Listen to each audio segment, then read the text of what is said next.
Bien, Laurence Bourgeois, bonjour. Bonjour. On est là pour parler de votre ouvrage La théorie du grain de sable, avec un sous-titre qui est l'art de neutraliser les casse-pieds en entreprise, tout un programme si je puis dire, donc qui est paru aux éditions Diathéno il y a quelques mois seulement, je crois que c'était au mois d'avril 2018.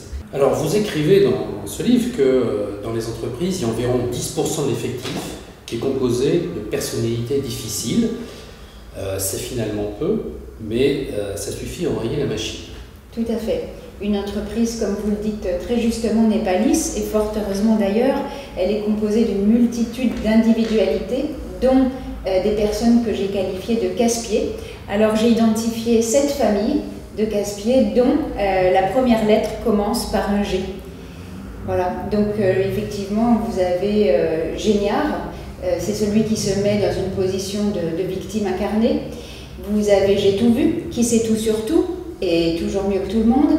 Vous avez Girouette, incapable de prendre une décision et de s'y tenir. Vous avez Glandu, qui a un baobab dans la main. Vous avez Grand Chef, avec ses différentes personnalités, traits de personnalité. Vous avez Gros Bêta, celui dont on rigole et qui use parfois de notre bienveillance. Et vous avez Grognon, qui, comme son nom l'indique, est un râleur. Alors, on n'a pas le temps de détailler chacun des profils, mais ce que je vous propose, c'est qu'on s'arrête sur Gros Bêta. Parce que c'est celui, dites-vous, qui abuse de notre bienveillance. Alors, c'est en plein dans notre sujet, donc est-ce que vous pouvez nous décrire un peu plus en détail? Oui, alors en 2 mots, Gros Bêta, c'est celui dont on dirait qu'il n'a pas inventé l'eau chaude.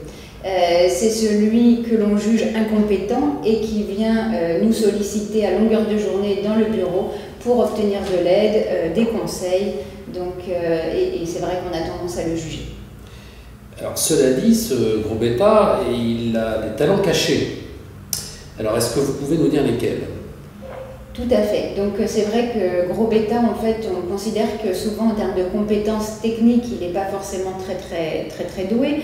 En revanche, s'il est toujours dans l'entreprise, c'est qu'en termes de savoir-être et de qualité relationnelle, là, en revanche, il est peut-être un peu plus au-dessus de la moyenne que les autres. Par exemple, c'est vrai qu'il est doué d'une capacité de manipulation pour vous soutirer des informations, pour que vous l'aidiez, et il sait bien s'entourer, bien se marketer avec de bons sponsors, sinon il ne serait plus là. Alors finalement, il est pas si nul que ça, donc si j'ai bien compris, et toutes ces qualités sont assez utiles dans l'entreprise. Pourquoi est-il si mal vu alors? Tout simplement parce que nous le jugeons à travers notre propre grille de valeurs. Alors, ce que vous proposez, c'est de valoriser Gros Bêta, utiliser un peu ses travers, on va dire, de manière positive. Alors, comment faut-il s'y prendre? Eh bien, tout simplement lui redonner la valeur qu'il mérite, parce que si ça se trouve, Gros Bêta n'est pas si Gros Bêta que cela. Et donc, la valorisation, c'est très simple. Ça peut passer par bonjour le matin, on lui offre un café, on l'aide à finaliser un dossier en cours et on lui sourit, tout simplement. C'est pas plus compliqué que ça. C'est pas plus compliqué que ça et ça peut faire beaucoup.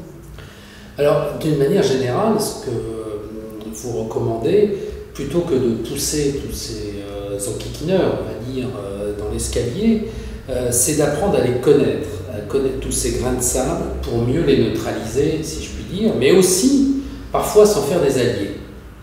Tout à fait. L'idée que je cherche à développer, c'est qu'il est préférable de composer avec l'autre, en général, plutôt que de chercher à le juger, en plus à travers un prisme déformé par nos croyances ou nos convictions. Et que j'ai une forte conviction, c'est que tout le monde a un talent, a du talent ou un talent.